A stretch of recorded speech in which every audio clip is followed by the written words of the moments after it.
J'ai mon papa qui a fait également ce métier de plâtrier peintre. Alors, depuis tout petit, j'ai eu la possibilité de suivre un petit peu ses traces et c'est un métier qui m'a tout de suite plu, énormément plu. La profession de peintre en bâtiment nous offre la possibilité d'embellir, d'entretenir, de rénover les maisons, de travailler dans les appartements. La profession du plâtrier, lui, se déroule plutôt au début de chantier, lorsque le maçon a terminé de monter ses murs. C'est lui qui va gisser les murs des maçons. La possibilité lui est également donnée de monter des galandages en alba. On a possibilité également de faire des faux plafonds. Le métier de plâtrier est un métier relativement varié et qui donne beaucoup de possibilités pour transformer, améliorer les maisons.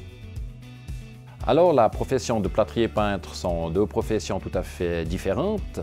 La formation de peintre se déroule sur un apprentissage de 3 ans, également pour la profession de plâtrier. Et si éventuellement l'apprenti souhaite faire la double formation, la possibilité lui est donnée de faire un apprentissage soit plâtrier, soit peintre sur 3 ans, et de pouvoir terminer sur 2 ans la formation du second apprentissage. L'avantage de la double profession, c'est que l'apprenti, lorsqu'il sera confronté à la construction ou la transformation d'une maison, il aura la possibilité de travailler de A à Z, ça veut dire construire des murs, gisser des murs, et ensuite d'y apporter soit sa touche personnelle ou, selon le choix du client, de pouvoir amener des couleurs, amener de la tapisserie, amener différents revêtements selon les choix qui nous sont donnés.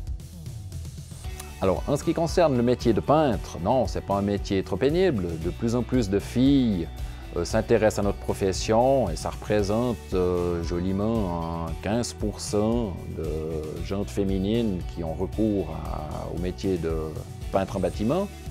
En ce qui concerne la profession de plâtrier, alors là aussi, on a vu une évolution. On avait avant recours à la brique, on travaillait énormément avec les carreaux alba. Et maintenant, on s'oriente beaucoup plus avec les nouvelles directives sur des cloisons légères, donc je dirais un travail relativement moins pénible qu'auparavant. Je ne peux que recommander le choix de cette profession. Dès son entrée en apprentissage, le jeune aura tout de suite les mains dans la peinture, tout de suite les mains avec un rouleau, un pinceau. Et dès ses premiers jours, il aura la possibilité déjà d'apporter quelque chose dans l'appartement, dans la maison dans laquelle il travaillera.